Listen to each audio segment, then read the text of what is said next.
ब्रेकनंतर बुलेटिनमध्ये आपल्या सगळ्यांचं पुन्हा एकदा स्वागत। पुणे जिल्हा सहकारी दूध उत्पादक संघाचं अर्थात कात्रज दूध संघाचं नामकरण अजितदादा पवार पुणे जिल्हा सहकारी दूध उत्पादक संघ कात्रज असं करण्याचा एकमतानं निर्णय संचालक मंडळानं घेतलाय। अजित पवार यांच्या आकस्मिक निधनामुळे सहकार चळवळीला मोठी हानी झाली असून त्यांच्या योगदानाचा सन्मान आणि स्मृती जपण्यासाठी हा निर्णय घेण्यात आल्याचं संघानं स्पष्ट केलंय। नामकरणासाठी आवश्यक प्रक्रिया आणि परवानग्या लवकरच पूर्ण केल्या जाणार आहेत।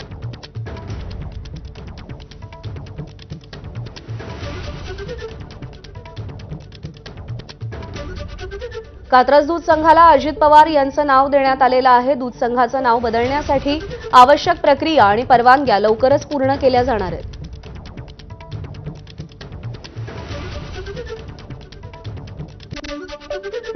लाडकी बहीण योजनेला दिवंगत उपमुख्यमंत्री अजित पवारांचं नाव द्या अशी मागणी राष्ट्रवादीचे आमदार अमोल मिटकरी यांनी केली। ही योजना अजित पवारांच्या दूरदृष्टीतून आली आहे असंही ते म्हणाले।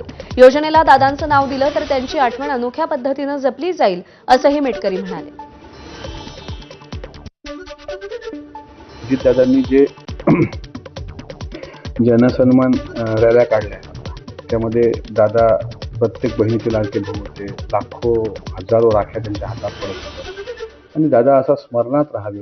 दादा जेवढे मित्र म्हणून जवळचे आहेत तितके लाडक्या बहिणीचे लाडके भाऊ पण आहेत। त्यामुळे अजितदादांची लाडकी बहीण या नावाने लाडकी बहीण योजना कायम महाराष्ट्राच्या स्मरणात राहील असं त्या योजनेचं नाव ठेवावं।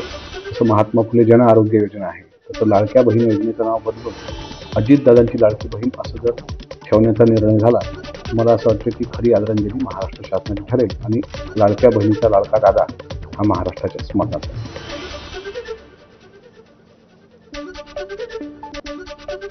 रायगडमध्ये शिवसेना आणि राष्ट्रवादीचा संघर्ष शिगेला पोहोचलाय।